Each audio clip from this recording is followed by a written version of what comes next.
আসসালামু আলাইকুম বন্ধুরা। আশা করি সকলে ভালো আছেন।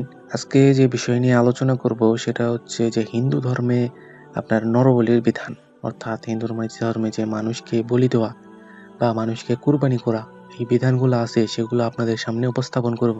আসলে আমাদের সমাজে বিভিন্ন হিন্দু আছে যারা মনে করেন যে মুসলিমদের কুরবানির সময় বিভিন্ন অভিযোগ করে থাকে যে দেখো মুসলিমরা কিভাবে গরুদেরকে কোরবানি করে। আজকে আমরা তাদের ধর্মগ্রন্থ থেকেই দেখব যে তাদের ধর্মগ্রন্থে কিভাবে মানুষ বলি দেওয়ার বিধান আছে, অর্থাৎ তাদের ধর্মগ্রন্থ যে কতটা নিকৃষ্ট সেটা আপনাদের সামনে উপস্থাপন করব।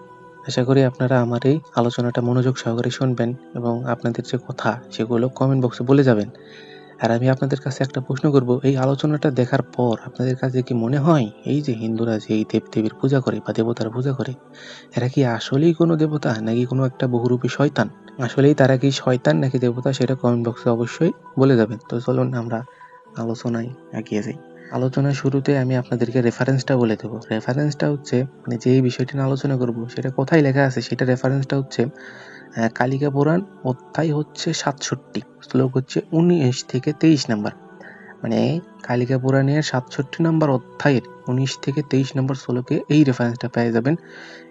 অবশ্যই আপনাদের সামনে এই লেখাগুলো আসছে, আমি এখন আপনাদের সামনে এগুলো পড়ে শোনাই এবং বোঝাই যে আসলে কি লেখা আছে হিন্দু ধর্মগ্রন্থে। তো দেখেন ১৯ নম্বর যে শ্লোক আছে সেখানে বলা হচ্ছে যে যথাবিধি প্রদত্ত একটি নরবলিতে দেবী সহস্র বৎসর তৃপ্তি লাভ করেন। তো দেখেন এখানে স্পষ্ট বলা হচ্ছে যে একটি যদি নরবলি দেওয়া হয় তাহলে দেবী হাজার বছর মানে সহস্র বছর তৃপ্তি লাভ করে থাকে। মানে হিন্দু ধর্মে যে দেবী আছে তার কাছে যদি মানুষকে যদি বলি দেওয়া হয় তাহলে সে হাজার বছর পর্যন্ত তৃপ্তি লাভ করবে। আসেন এর পরবর্তীতে কি লেখা আছে দেখি। এর পরবর্তীতে বলা হচ্ছে আর ৩টি নরবলিতে লক্ষ বছর তৃপ্তি লাভ করেন। মানে দেখছেন হিন্দু ধর্মের যে দেবতা আছে বা দেবী আছে তাদের সামনে যদি মানুষকে যদি বলি দেওয়া হয় তাহলে ৩টা যদি বলি দেওয়া হয় তাহলে দেবী লক্ষ বছর পর্যন্ত তৃপ্তি লাভ করে। এখন আসেন ২০ নম্বরটা পড়ি। ২০ নম্বরে বলা হচ্ছে মনুষ্য মাংস দ্বারা কামাখ্যা দেবী এবং আমার ভৈরব ৩,০০০ বৎসর তৃপ্তি লাভ করেন। দেখছেন মানুষের মাংস দিয়েও হিন্দু ধর্মের দেবী এগুলা কি করে তৃপ্তি লাভ করে। আসেন দেখেন এখন ২১ ও ২২ নাম্বার দেখে এখানে কি লেখা আছে দেখেন, ভালো করে মনোযোগ সহকারে দেখেন, রেফারেন্স আপনাদের সামনেই আছে, আপনারাও পড়তে পারেন। দেখেন এখানে বলা হচ্ছে যেহেতু বলির মস্তক এবং মাংস দেবতার অত্যন্ত অভীষ্ট। দেখছেন মানে বলির যে মস্তক মানে মাথা এবং মাংস মানে মাথা এবং মাংস দেবতার অত্যন্ত প্রিয়। দেখছেন একটা মানুষকে যে বলি দেওয়া হবে মানুষের মাথা এবং মানুষের মাংস দেবতাদের কাছে অনেক প্রিয় খাবার। দেখেন এরপরে কি বলা হচ্ছে এই হেতু পূজার সময় বলির শির অর্থ হচ্ছে মাথা, শির এবং শোণিত দেবীকে দান করিবে। এই হেতু পূজার সময় বলির শির অর্থাৎ মাথা, শোণিত মানে রক্ত, দেবীকে দান করিবে। তাহলে দেখছেন হিন্দু ধর্মের দেবী যে আছে দেবতা বা দেবী তারা কি করে মানুষের মাথা তাদের কাছে প্রিয় খাবার, তারপরে মানুষের মাথা তাদের কাছে প্রিয় খাবার, তারপরে মানুষের রক্ত তাদের কাছে প্রিয় খাবার, মানুষের মাংস তাদের কাছে প্রিয় খাবার।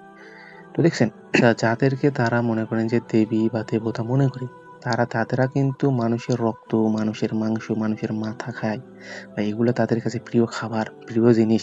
তাহলে দেখি আপনারা একটু ভাবেন, একটু চিন্তা করেন এগুলো কি আসলেই কোনো দেবতা নাকি এগুলো আসলে একটা শয়তান? আপনাদের মূল্যবান যে মতামত আসলেই কি শয়তান নাকি দেবতা সেটা আপনি কমেন্ট বক্সে বলে যাবেন।